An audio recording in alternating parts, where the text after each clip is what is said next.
Brewing.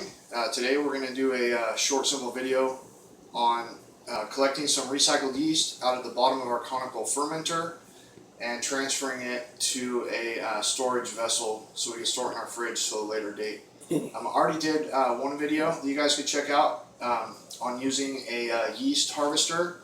It was a simple video, just how to sanitize that and attach it to the bottom of your conical fermenter and how to fill it with yeast. So we've already attached that, and today we're going to unattach it. It's full of nice recycled yeast, and we're going to transfer it to a vessel. So what you guys need is some type of jar. I like the mason jars. I sanitize these. I'll pour the yeast into there, your sanitizer, and some distilled water. I've already taken the sanitizer spray and I sprayed it around my yeast harvester on the bottom of the conical. And I also have a bucket of iodine that I previously sanitized my mason jar. So I'm gonna grab my jar that's been sitting in the iodine.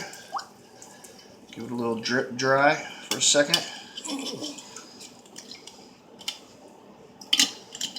Okay, I'm just going to put that lid loosely on there because I'm going to be taking it right back off. I've already sanitized this whole surface, so if you guys are new to brewing, aseptic technique is paramount. Okay, so what I'm going to do, I'm going to turn off the valve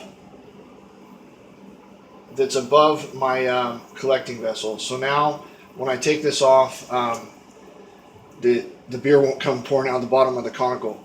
But still, it does get a little messy because once I take this off, this vessel is full. So let me grab a little drip tray real quick. Just keep it tidy. And I'm going to have my mason jar ready. Make sure the valve's off. And I'm just going to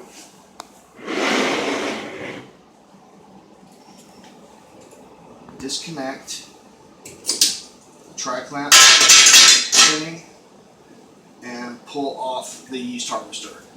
Okay, I'm going to take off the O-ring because we do not want that falling into our mason jar with the yeast.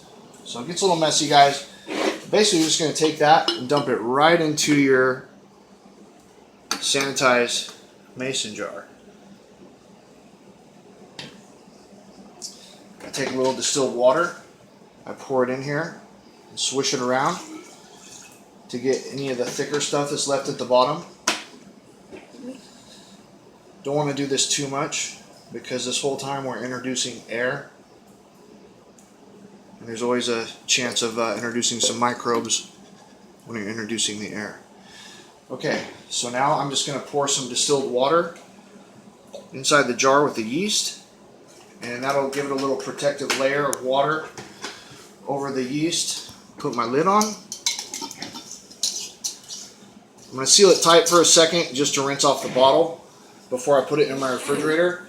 But before you put it in your refrigerator, make sure you just crack it in case there's any off-gassing. It won't burst the jar. So anyways, that's pretty much it. I'm going to store this in the refrigerator. And you can come over this way. You can see one that we already got in the refrigerator. So this is actually my second harvest. So this is some nice creamy yeast. The first harvest had a little bit of shrub in it.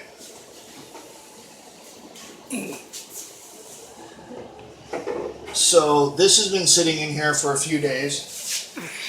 And as you can see, the water has kind of washed the yeast and it has settled more in the fridge. And so that one yeast harvester gave me this much yeast. So I could just pour this yeast in here with it, but this has a little bit of trub in the bottom of it, so I'm just going to get rid of this. I usually will harvest about 4 of these jars out of a 25-30 gallon batch. I usually throw away the first 1 or 2, and then I keep the harvests in the middle to grow as a starter for my next batch. And we're going to do a video on that next time, how to take this yeast, warm it up to temperature, and whip up a little starter. And we can even talk about calculating cell count and stuff like that. Okay, so until next time, thanks for stopping by Hungry Pecker Brewing.